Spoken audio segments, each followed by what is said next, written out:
isip at pangangatawan.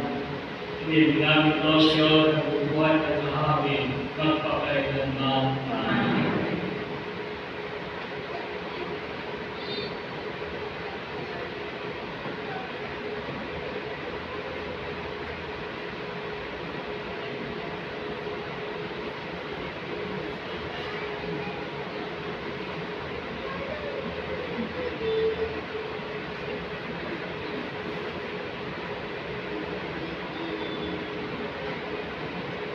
Nagsusumamo kami sa iyo, Santa Teresita ng Santo na si Jesus, at ang banal na iba.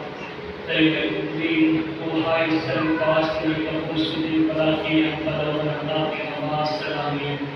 At binigay mo ng buo ang iyong sarili na may pagmamahal pagtitiwala sa Kanya.